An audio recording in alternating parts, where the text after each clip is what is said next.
Alright boys and girls, we're off on another adventure today, so get your best wearing shoes, ones that feel comfortable, and your traveling shoes.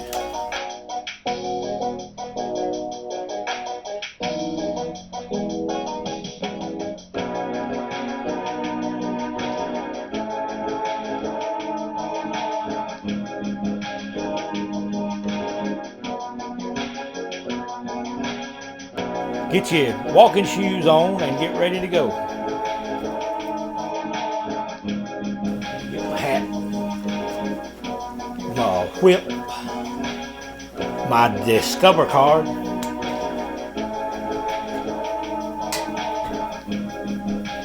and I guess we better take the keys unless we're planning on walking. Hello and welcome to tonight's Alabama adventure. This video that you're about to see is going to be like a before and after video. I'm going to do as little narration as I possibly can. This video has taken us longer to do than any other video we've done. It's taken a little bit over a year. We have videoed some, we have had to wait, and we have videoed some more. As I said, it's about a year-long video, but anyway, we're going to condense it down to a whole lot shorter than that to where you can watch it here in one sitting. Anyway, what it is, I'll give you a little bit of background so you kind of know what was going on. I was in the post office here one day, and a very good friend of mine came in and was telling me about a house that she and her husband had just purchased. They were going to do some remodeling on the house, what all she wanted to get done, and she told me where it was at. They were kind of downsizing as some of their children were getting married and moving out, and they didn't need as big a place as what they had had.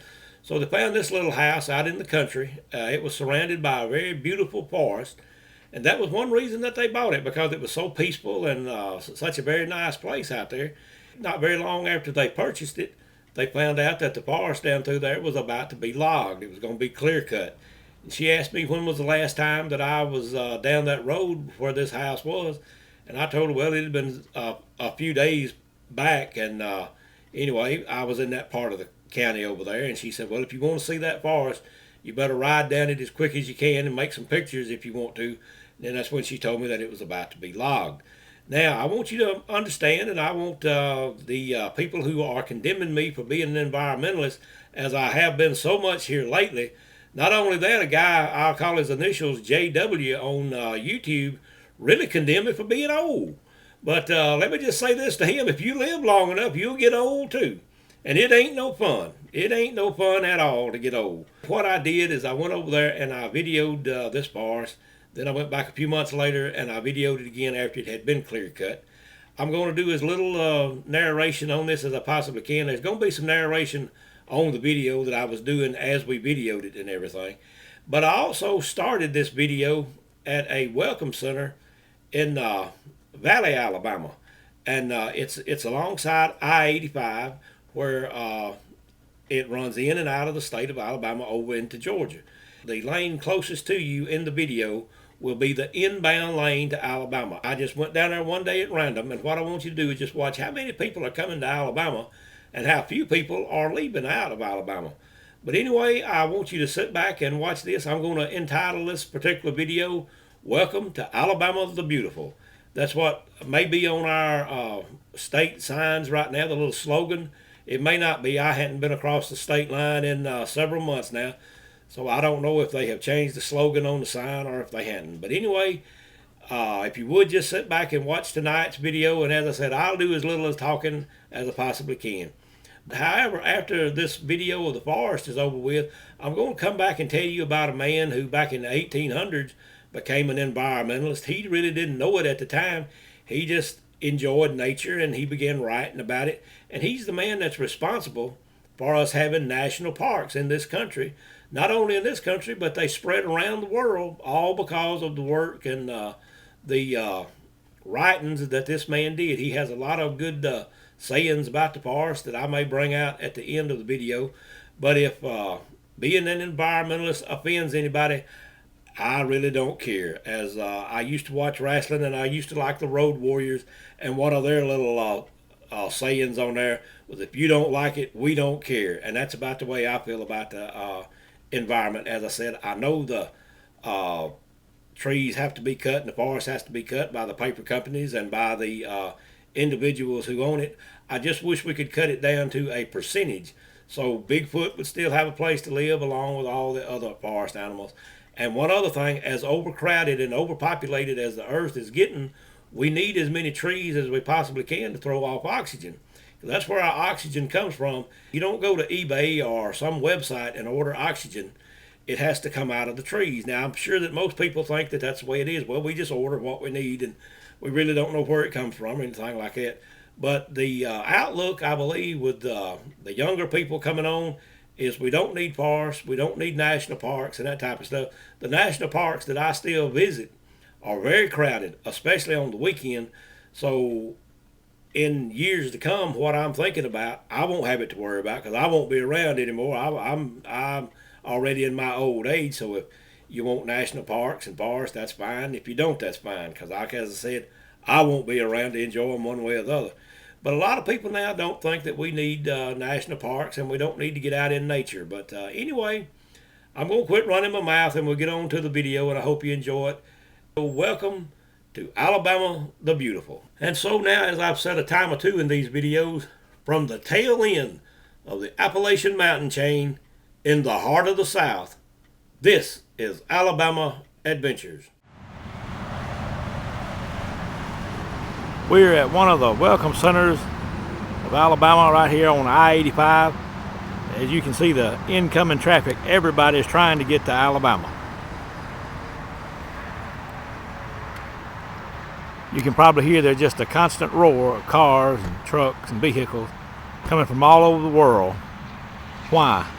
Because there's an adventure waiting to happen to you here in Alabama.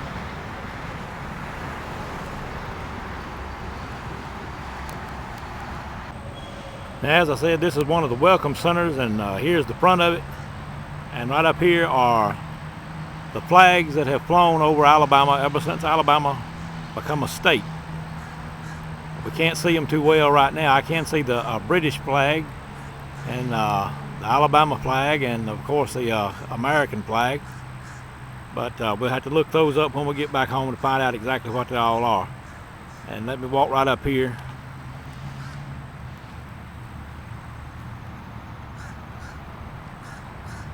Of course, back around 1500, DeSoto came here, and there's a DeSoto trail that goes through Alabama. Let me see if I can pick a little bit of it up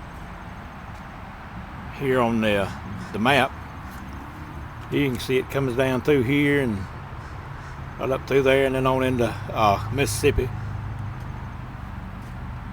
That's just one of the signs they have up here, and I want to go get a shot of the monument that's out front of the Welcome Center.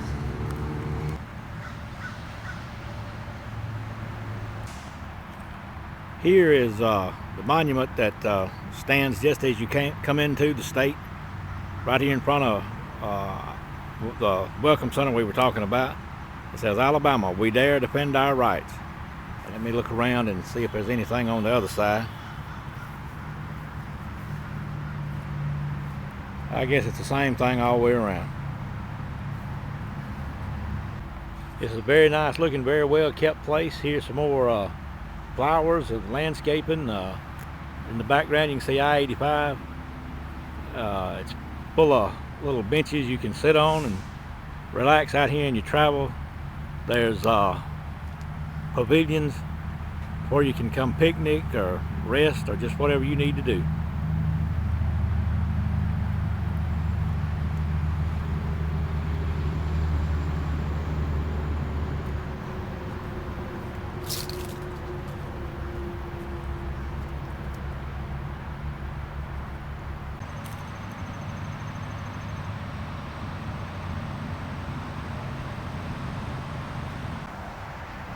Now, as you can notice, the southbound lane of I-85 is full.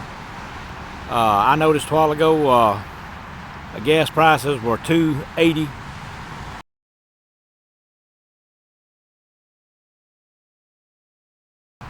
Gas price keeps dropping here, and it's bringing people in. And as you can see, the other lane over there, hardly anybody's leaving Alabama. Everybody's trying to get here as fast as they can because They're looking for some type of an adventure in their life.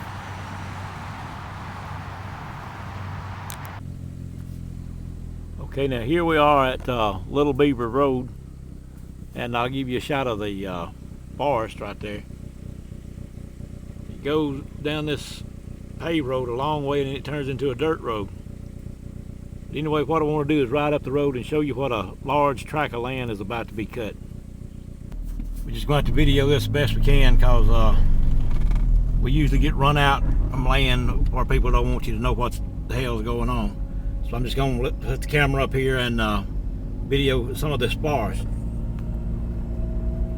The reason I want to video it is because it's about to be a thing of the past. There's not going to be any forest left pretty soon.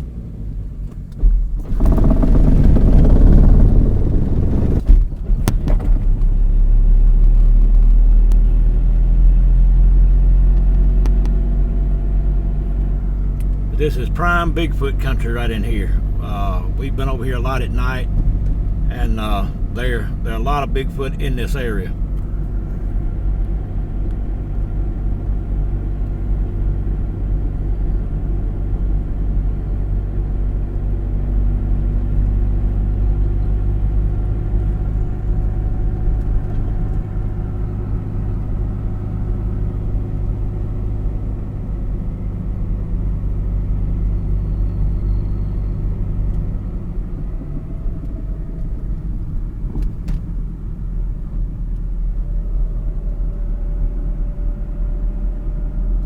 This is heavy, dense wood right through here. All of this is supposed to be cut shortly.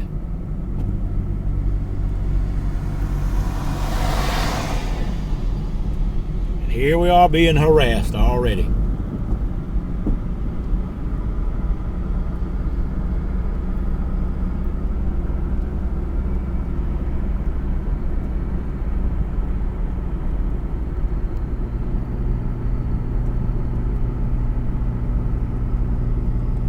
Right up here in this curve now, I believe they're already cutting.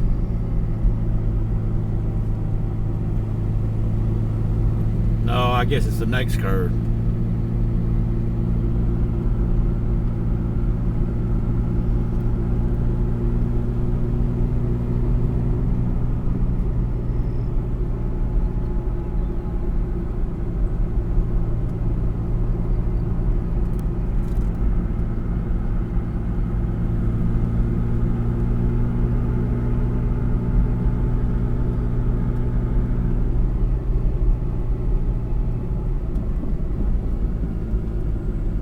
Yeah, it's going to be right up here because there was a log truck sign. You can see how the thick, heavy forest this is.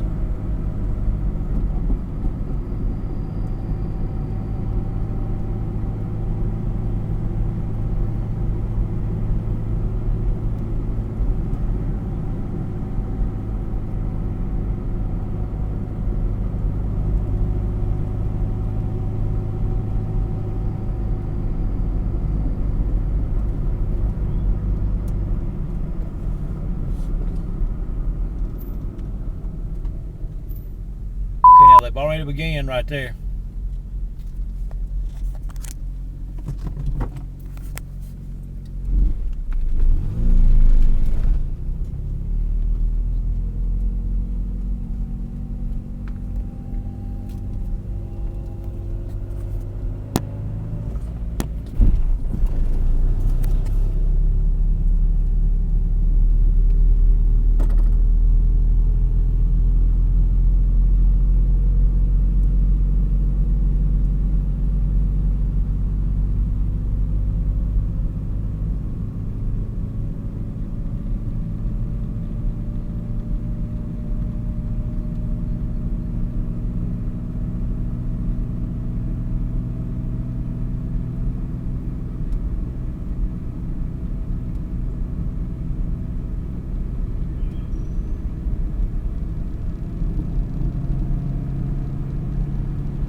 Here's what we put up with following us.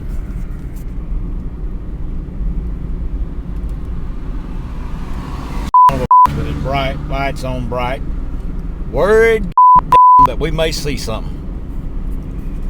I think I'm gonna shave my head and start calling myself, instead of Sasquatch Jim, Stone Cold Jim.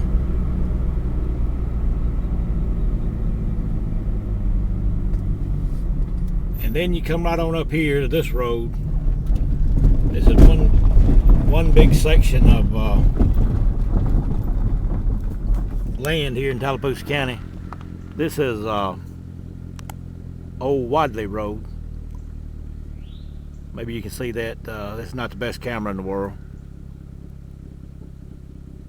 but we're gonna go down it just a little ways, and I'll show you where they're already cutting up here. They're supposed to cut this whole block. Is what I was told today.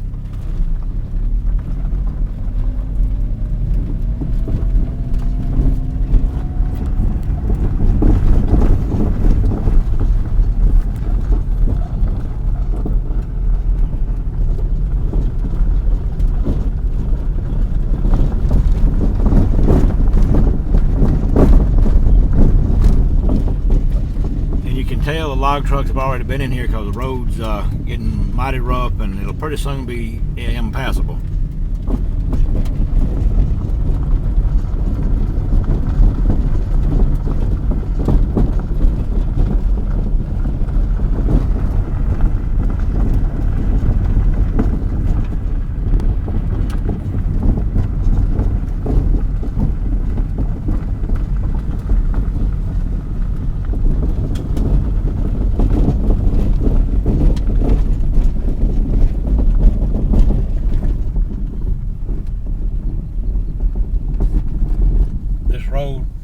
This road here now connects down there on the paved road where you saw the logging already being started.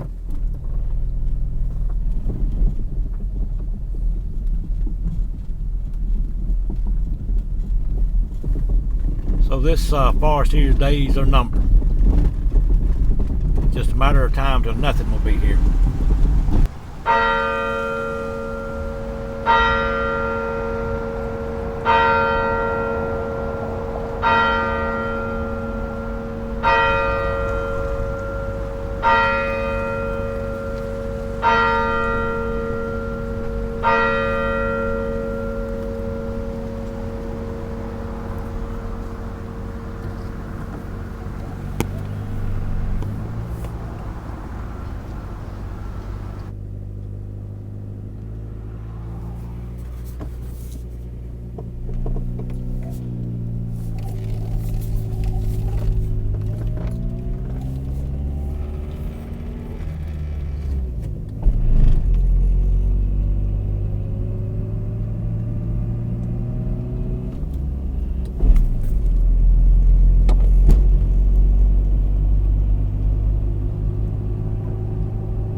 Okay, now right now I want to move along in the video as we're kind of getting toward the end of it.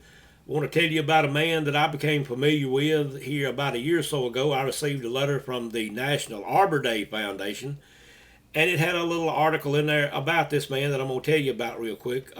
John Muir, Muir is his name, and if you would like to, after you get through watching this video, if you'll just click his name in the search window, it'll pull up several documentaries on him. He was an environmentalist back in the 1850s. Although he did not start out to be one, he had an accident with one of his eyes, and I can kind of identify with him on that. He went completely blind for a while, and when he did regain his sight, which I'm hoping I regain mine, that he began to travel over the United States looking at the forest and the nature and scenery, and he just really liked it a lot. And he wound up in California, and because of him, when he got out there, of all things they were doing in California, they were cutting the sequoia forest. And if you don't know what the sequoia forest is, those are the largest trees on Earth and supposed to be the oldest living thing on Earth. They're supposed to date back like thousands of years. They're just humongous trees. And because of him, now we have this national monument or national park out there. He also is responsible for Yosemite. He done some articles, and he contacted the president, who I believe was Teddy Roosevelt back then, and they began setting aside nature that people could go out and enjoy. And so you might just want to check out John Muir documentaries and that type of stuff. Right now, as far as national park, the national park that I like to go to a lot is Horseshoe Bend. It's very close. It's not a very large park. And I like to walk some of the trails and the roads down there. Chico and I go down there as often as we can. And I got a little story about that I want to tell you real quick. Well, now we're bringing this video on to a close. We made it back to the shack before dark. It's looking like it's about to rain, and it's feeling like it's going to rain out there in just a few minutes. And I would certainly like to be sitting out somewhere in the wilderness listening to a slow rain. That is always very relaxing to me. And if you've never tried it, you should try it sometime. I do want to get back to John Muir real quick and talk about that, about the wilderness and environment. I promise I won't do another video on it, but anyway, because I know that is a thing of the past, and we do have to look to the future. Everything has to change to progress along in the world, and I guess the wilderness being done away with is one thing that has to change. But one thing that he did write in one of his books about the wilderness was, everybody needs beauty as well as bread, places to play in and pray in, where nature may heal and give strength to body and soul. And while it's still left, you need to get out there in it sometime. And I know you're saying, well, what's so important about the wilderness and national parks and that type of stuff? Do you know, as little as just 150 or so years ago, there was not one single national park in the world. But now, thanks to the work that he and the people that went along with his beliefs and outlook as preserving nature, there are over 7,000 national parks worldwide. That gives a lot of people a lot of jobs, a lot of animals or places to live in, a lot of places for people to go and enjoy themselves, such as boating and fishing and hiking and camping, and just so much more that you can do out there in a national park where nobody will bother you, and it's absolutely free. I believe in all national parks, all admission is free. But anyway, that will soon be a thing of the past, and we're not going to keep pounding that point. One other thing I do want to tell you about the wilderness that he did write was the wilderness is not a resource to harvest, but is a treasure to be preserved. And that's kind of about the way that I feel about it. But anyway, we'll move along, and we'll talk about something else on the next video. I just did want to show you how things in Alabama have changed so quickly. And maybe if things didn't change so fast sometimes, it wouldn't make such an impact. But one other little thing I want to leave you with, and maybe to think about, is another of his writings. And it was, the space between two trees is a doorway to an adventure. As I always do, I'd like to say hello to my granddaughter Madison. I'd also like to tell you that the Alabama Bigfoot Society is run completely out of pocket. And if you would like to make a donation, and if you want to put on that donation, I'll make a donation if you'll forget about the environment and that type of stuff. That would be very much appreciated if you make one. If you would like to make that donation, all you have to do is to go on the front page of our website, and you'll find a place there where you can make a donation. If you like this video, I hope you give us a like. If you like what we're doing down here in Alabama with our paranormal research and not very much on the environment, we do hope you subscribe to the channel.